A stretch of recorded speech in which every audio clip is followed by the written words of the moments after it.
Welcome to the SaaS Revolution Show, a podcast by SaaStock.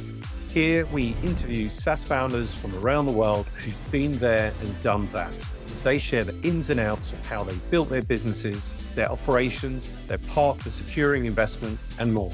Our mission with the podcast is to help you, the founder, learn how to scale your SaaS, maintain your well-being, and navigate the complexities of this ever-changing industry. I'm your host, Alex Theuma, and together we'll explore the good, the bad, and the ugly in the journey to SaaS success.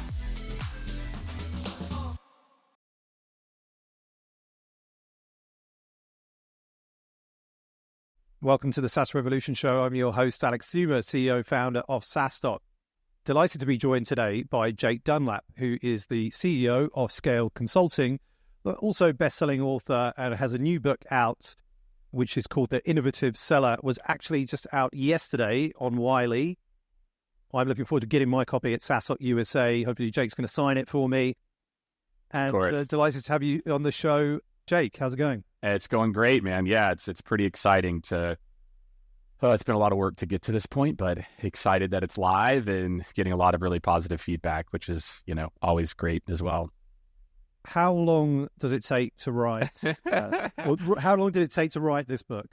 Well, I wrote the book, so that's my first mistake. Is I should have, because I'm also running a company. I'm also running a company. So, it's funny. It's like I started to write one book, and then as I started to get into it, I was like, is this what I'm passionate, really excited about, and really kind of changed it up. And it took probably, after I changed it up, there were some salvageable things from the first kind of version, but it was a good 6 months, maybe closer to a year. If you think all in, it was about a year and a half. But it's once you got focused, I think one of the biggest lessons, if anybody's interested, get maniacal about the table of contents first, because then everything just kind of flows out, of the table of contents. I did not do that. I just started I think this is what it's going to be, and da-da-da. And so, the first version was pretty terrible. And so I had to rewrite.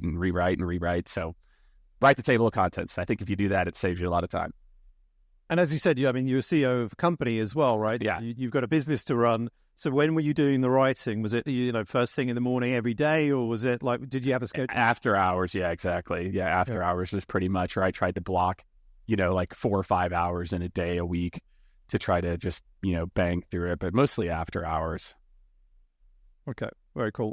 It's something I've always thought about, but one of those thoughts where I haven't really gone deeply into it. And obviously I see the benefit of founders in, I guess maybe it could be across all businesses and industries, but when you see the folks at Gainsight, they come out with a book on customer success, or you got Wes Bush to come out with something, on product-led growth and things like that, and really kind of positions people as an authority figure in that space. And have always kind of wondered what my book may be about, whether it's about building communities, building SaaStock, or whether it may be something need to be geared more towards, I guess, kind of the stories for founders. I mean, given another angle again, potentially is we've done over 400 podcasts and interviewed, obviously hundreds of founders, about building, growing, scaling SaaS businesses. So I'm sure there's some stuff there, but I'll keep thinking on it and chewing on it. There you go. We'll see what happens. Yeah. But Jake, look, so we know you're CEO of Skaled. We know you've got a new book out. We'll talk a little bit more about that. But who is Jake Dunlap? That's very existential, when I think about who am I? Look, I'm a dad. I'm a Chiefs fan, Royals fan. We're off to a hot start, Kansas City Royals. And look, I'm somebody who's really passionate about sales, right? I've been in sales for over 20 years, most of that in sales leadership after a certain point.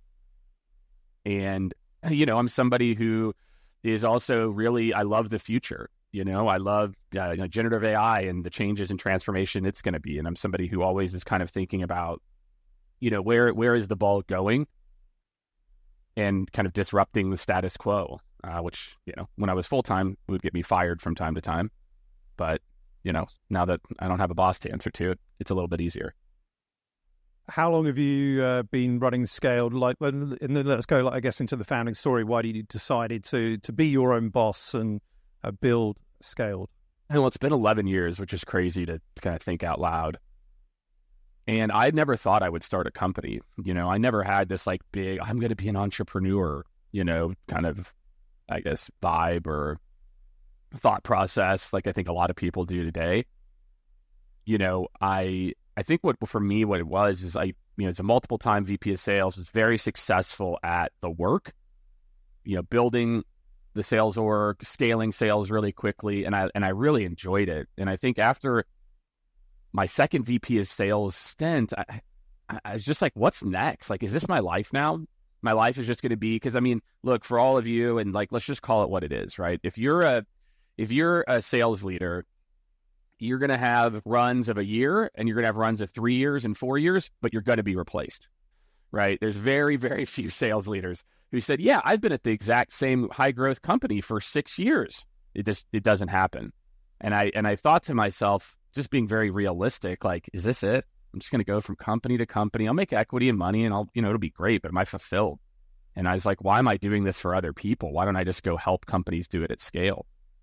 And that's, really what happened. There's always, I could have went back and been a VP somewhere again, but it just wasn't challenging, I'm not to like say it was like easy all the time, but I didn't feel like I was growing at the rate that I wanted to. And, being a CEO is much different than being a sales leader. There's just a lot of other implications. And I think it was just kind of like a logical decision of like, well, if this is going to be the future, you're not excited about it, then the logical would be to like take the skill set that you have and go do it for other people, like as a, and also the other big thing is I hated working with consultants. I worked with consultants at both companies where I was a VP at Glassdoor and at Chartbeat. And both times I was left like at the end of the engagement being like, what am I supposed to do with this report? Like, it's really easy to come in and poke holes. And what I saw the need in the market was people needed help with strategy for sure, but they needed help with the tactical execution.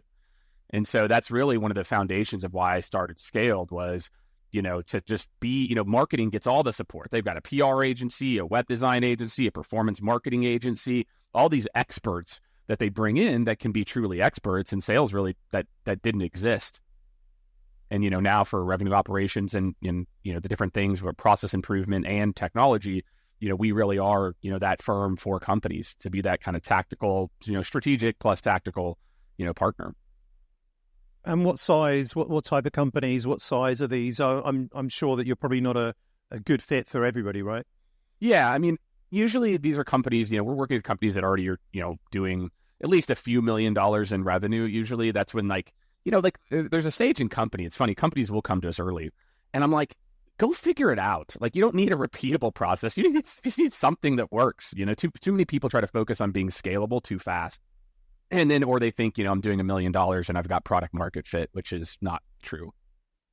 So, usually I'd say most of our clients are, later stage tech. And later stage could be Series B or C or private equity backed companies that are trying to really operationalize. But look, to me, it's more about the problem that you need solved. Do you need, to really start to systematize some of the things that you're doing, or are you still in figure it out phase?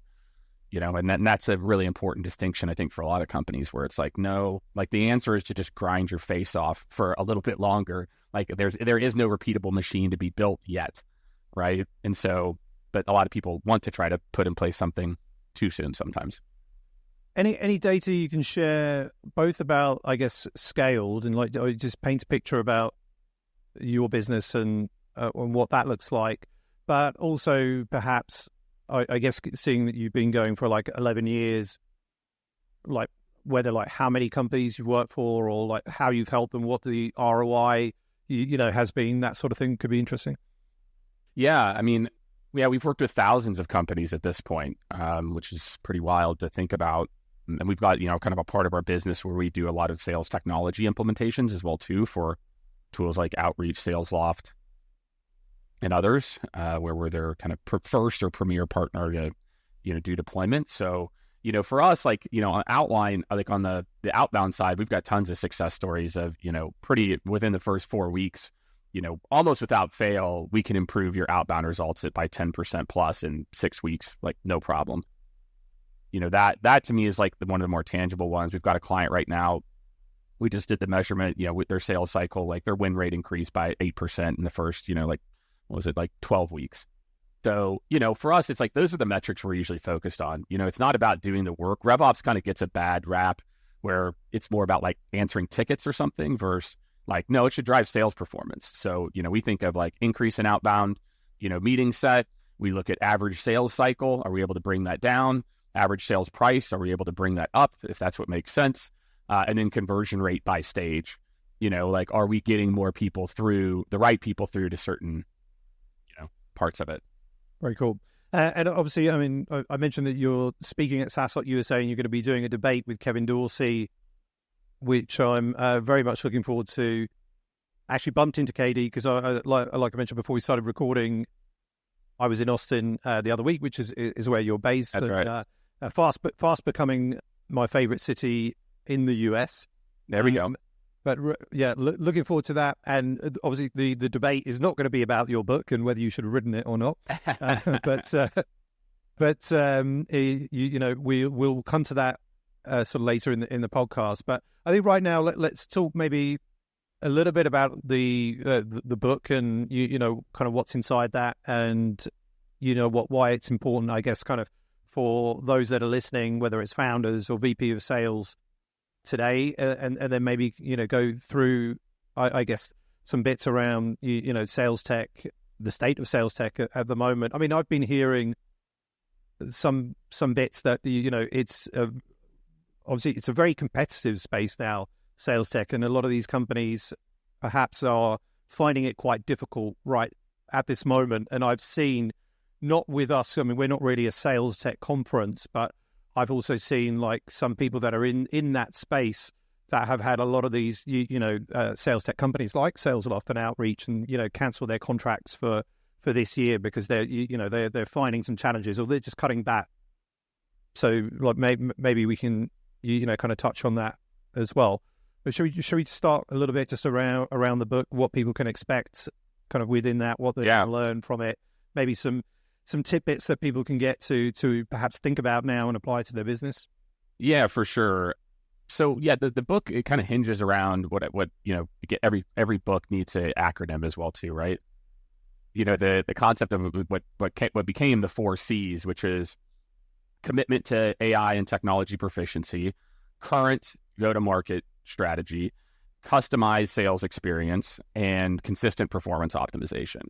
And the reason I landed on those things is, and I'll just kind of like break it down, and the first one touches directly on this, is commitment to, technology and AI proficiency. Like that's a kind of an interesting one for a sales book to call out in particular. But what I'll tell you is, especially with generative AI, which I think we and myself are really like leading that conversation right now, like in terms of like how sales teams can do it. We've developed really the first revenue-focused custom GPTs for revenue organizations as well.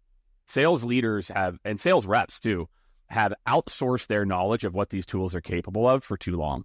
And if you want to be successful as a senior sales leader, or as a company, or CEO, or as a rep, you need to know what these tools are capable of, and they are evolving quickly, right? Like to your point before, the sales engagement space, there's a couple of players. Now everybody's doing it, right? And so these tools are evolving, right? And I actually did a talk a couple of weeks ago about the difference, like when should you think about going like all in on one platform versus best in class point solutions, and I can touch on that maybe in a second.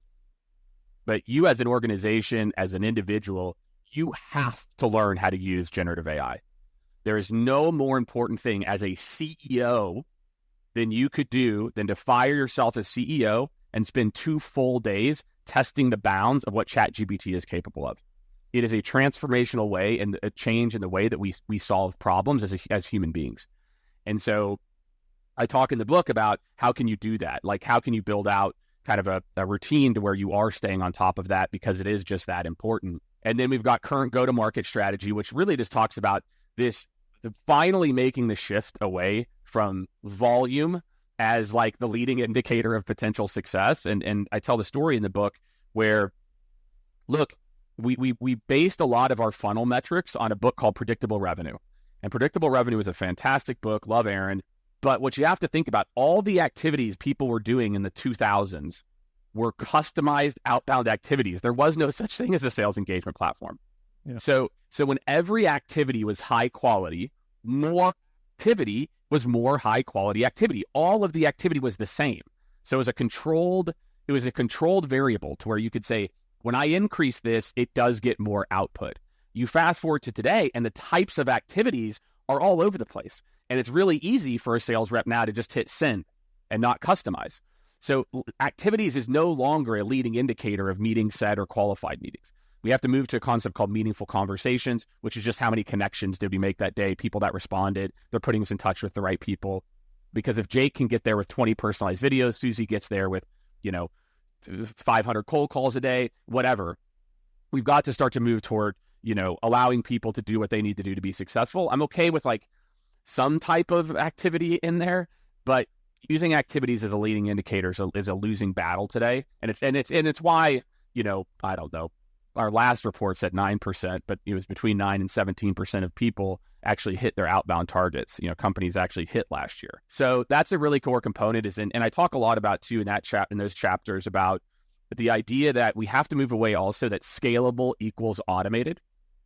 I don't know when this became a thing, but when I talk to sales leaders and I talk to revenue leaders, it's like, well, great. So how do we automate it? It's like, you don't.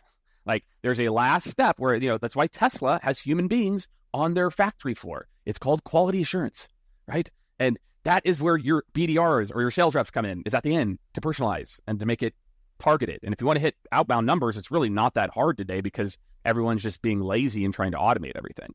And so I really just talk about like where technology is going, how to do that. And then the last two I'll touch on quickly: customized sales experience. This is just there's like, I think 4 or 5 chapters in the book. It's the biggest section.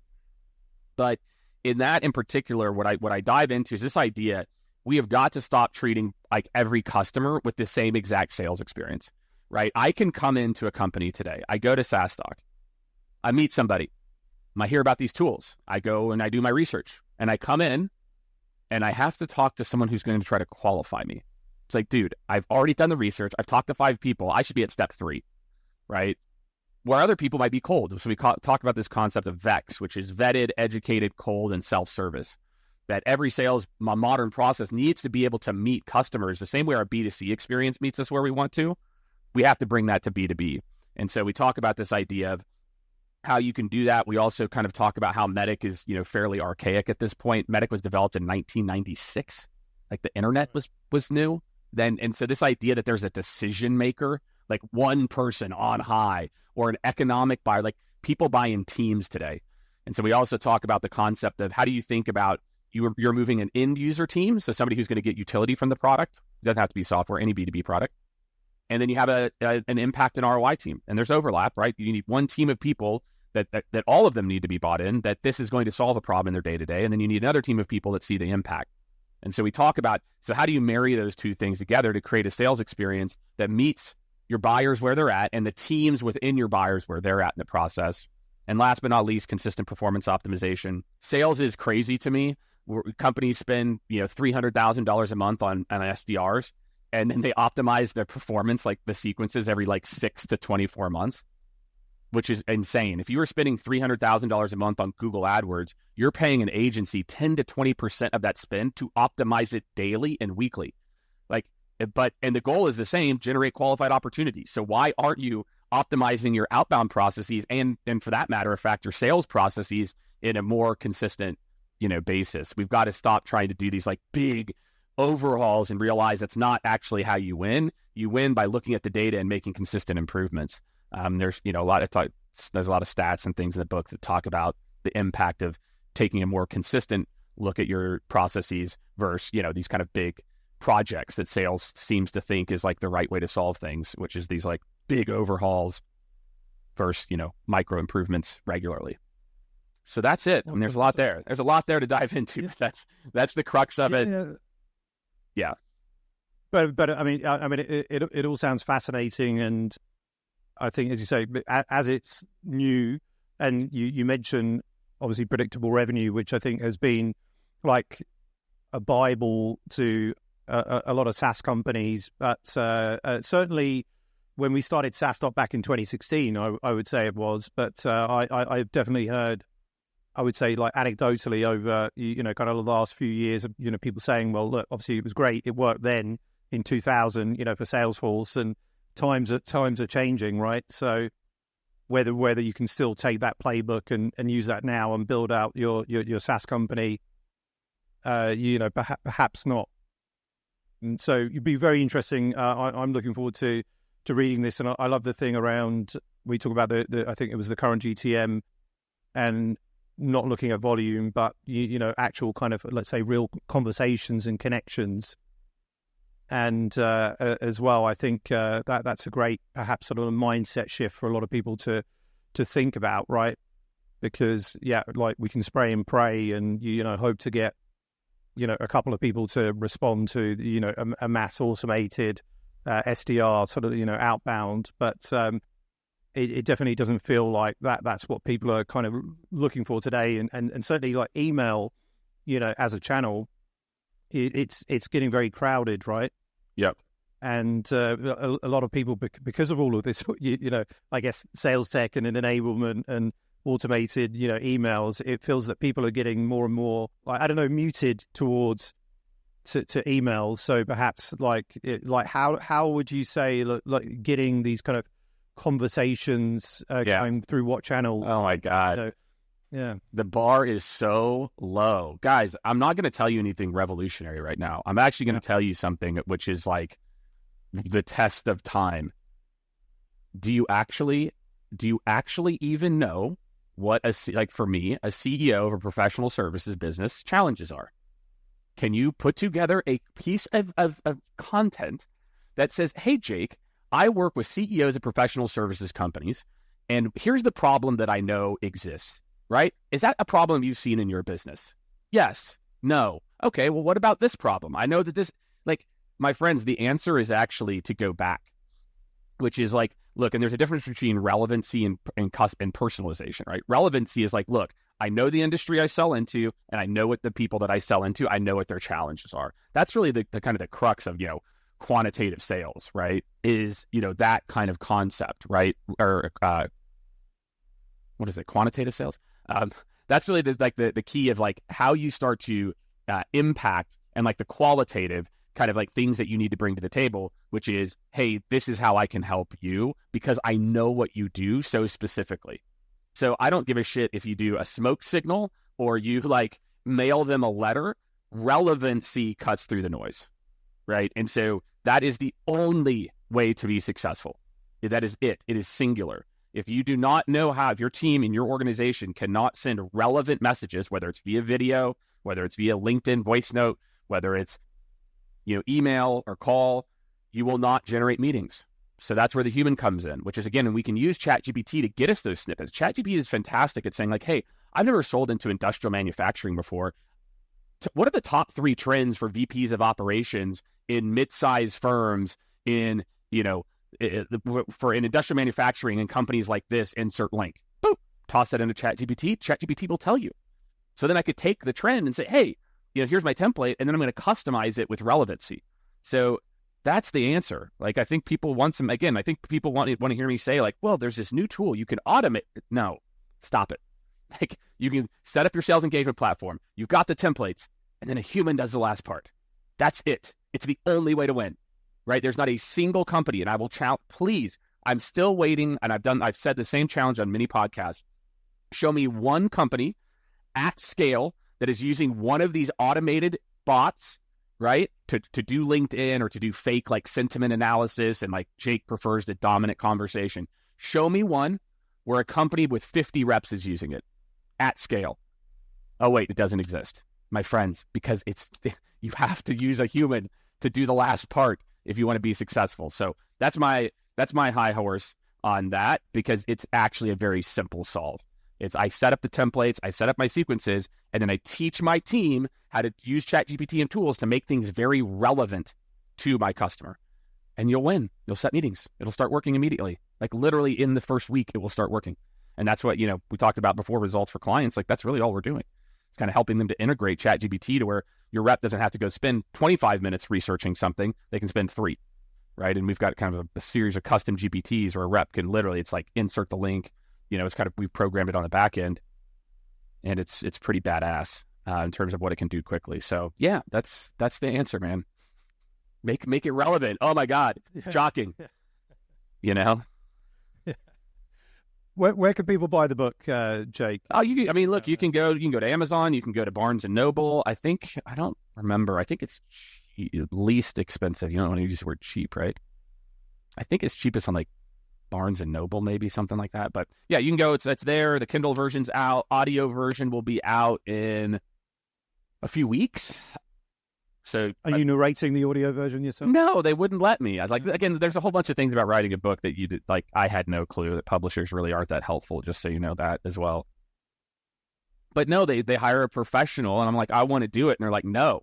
Apparently I signed away the ability, but I don't know. Like, it's fine. Apparently it's a pretty bearish process where you got to read every word verbatim and, in a certain tone and things. So yeah, I mean, well, I'd like to hear it in your tone and with with that passion. That's what I said. Right. Maybe I'll do it anyway. Maybe I'll create a bootleg. I'll create a bootleg Audible that's like me reading it in different pieces. But no, yeah. Here's what I promise: I promise that anybody who picks this up, you are going to learn a few things. Like you're going to learn. But I'm really one of those people who thrives on tactical advice, right? Which is like, great, Jake. Each chapter has 3 pillars that are kind of the tactical ways to execute each one of the 4 C's. And so I promise you, I mean, in your first 30 minutes, hour of reading it, you're going to have a pen and paper out, and you're going to be doing something, with what, and that's what I want. That's what I hope, is I hope people read it and are like, oh, like we can adapt to this modern customer. The kind of tagline is keeping pace in an AI and customer centric world. Like we don't need to blow up everything in B2B, but like 20 to 30% of it needs to evolve, because customers have just different expectations today. They're so much more educated, so much further down the funnel in some cases. McKinsey's got a great stat, like 40-something% of buyers over the next few years would like the option to self-service buy at $20,000, $30,000, $40,000, $50,000, right? So we just have to have multiple ways for people to engage with us on their terms. And that's really, a big crux of the book. And then how can I do that is the other part. I personally am going to wait till I see you in person at SaaStock USA to get my signed copy, but I am going to go online after this. Yes, please. To buy a copy for my VP of sales. So I think he needs to read this. Probably all founders listening, buy one for your VP of sales. That's right. Buy one for yourself, buy one for your VP. Again, I think it's like one of the taglines is, it's like, change actually isn't hard, but breaking old habits is. And that's kind of one of the taglines from the books. And it's not a massive, like, oh my God, we got to blow everything up. It's just some like small tweaks to mindset and small tweaks to like how we run the Rev org, to where we can run more productive teams. And the answer to more sales isn't just throwing more people at it. And because we just can't scale that way anymore. We had a good run. We could, mass emails worked for a little bit. We had a good run, right? We could throw bodies at the problem, had a good run. And now we just got to evolve. That's it. So you're going to change the company name to Skaled? That's what people, or at least a lot of Europeans pronounce it Skaled. But I kind of like a Nordic. Yeah, exactly. Yes. I kind of like it. Very good. All right, we're going to move into, conscious of time, the quickest fire round now, Jake. Yeah. I'd love to know what one thing has moved the needle the most for you in your career. I'll give you two. Same guy. I give him shout out in the book. Evan Ross, my boss back 15 years ago plus. 2 pieces of advice. One, it was second last person in my training class who had not made a sale. He listened to my call, came in, and I was like, dude, I don't get it. Like, I've been very successful in other roles. And he goes, Jake, why aren't you following the process? He's like, we train, thousands of sales reps on this process. Do you think we're stupid? And I was like, well, no. And so I had a lot of natural techniques. I read all the books, Brian Tracy, Zig Ziglar, et cetera. And that's where I learned that sales is a process. There's actually a right and a wrong way to move customers through a journey. Sales is not this dark art that VPs want you to think it is, this black box. There's actually a right and a wrong way to do it. And it was like the most illuminating thing. And I started doing it. I closed $60,000 in new business the next month, and then got promoted to leadership 3 months later. So sales is a process. It is a repeatable process. You can build and scale it. And then number two is really more of like philosophical, like around goals. Same guy. Career Builder was a company. They did an amazing job of like professional development. And I said, my goal is to be a manager. I want to be a leader again. And he goes, Jake, that's not a goal. And I was like, what do you mean? He goes, it's not a goal because I control it. A goal is something you can control. He's like, so, and this taught me the value of managing up. So this is my boss's boss, right? And he's like, here's the things I look for when I promote people to management. Are you leading your team in activity, to set a good example? Obviously, you're hitting your sales numbers. Forget about that. Mentorship. Are you demonstrating that you understand the process, etc.? And so I was like, he's like, those can be goals, but being a leader can't. All you can do is do those things excellently and put yourself in the right position so when opportunity comes. And sure enough, 2.5 months later, it did. I got the job. I've been there for 5 months over someone who'd been there for 2.5 years because I engineered everything toward his expectations. And so that really just reframed the way that I thought about goal setting and making goals very, very actionable and things that you can control. So you're prepared for opportunities, whenever they pop up. What about the biggest failure you've made and lesson learned? It's interesting. I don't want to sound like cheesy, but it's all data points, man. I don't get too high on the highs. I don't look at things as failure. It's like data point. Oh, that worked. Data point. I would say, I don't know if the word failure is the right word, but learning is, when I started the company, I didn't have a clear enough vision. And so I kind of got distracted for the first few years. And it's like, is it sales or revenue related? We'll do it. And candidly, maybe we're still a little bit there. But, now with 30 plus people, we're really carving out a niche as like the go-to RevOps, firm for companies that are like, hey, I need operations to be a strategic part of my org, not a tactical part, like just a doer shop. But I think not being focused early and having a more clear vision of what I wanted the company to be, I'd say that was a big learning for me. What do you think is perhaps the hardest thing about being in sales in SaaS currently in 2024? I mean, there's more competition, but like I said, the bar, my friends, is low. The bar is low right now. My God, like I'm telling you, like you go talk to buyers and they're like, it is brutal buying right now. And it's because nobody does any research.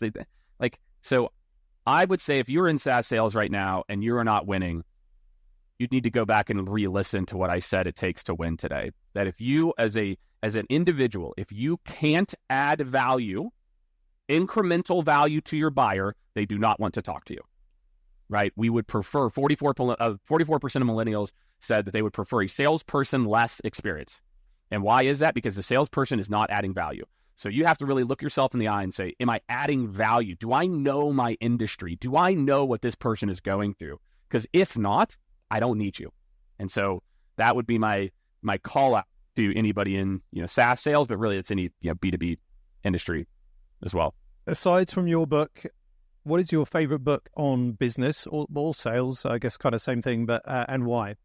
What book did I read recently that I really enjoyed? I've been reading a lot of fiction lately, actually, but that's not that interesting. There's one, I think it's called 4DX. I think 4 Disciplines of Execution. Is that right? 4 Disciplines of Execution. It's by Covey. And it just talks about this concept of leads versus lags. I think I'm getting that right. It's either 4 Ds of excellence? It's excellence or execution. Obviously, I remember it. But it's a really good book. Yeah, 4 Ds, 4 Disciplines of Execution, Achieving Your Wildly Important Goals. Yeah, I'd say that in the last few years, that's probably the book that's had the biggest impact on me.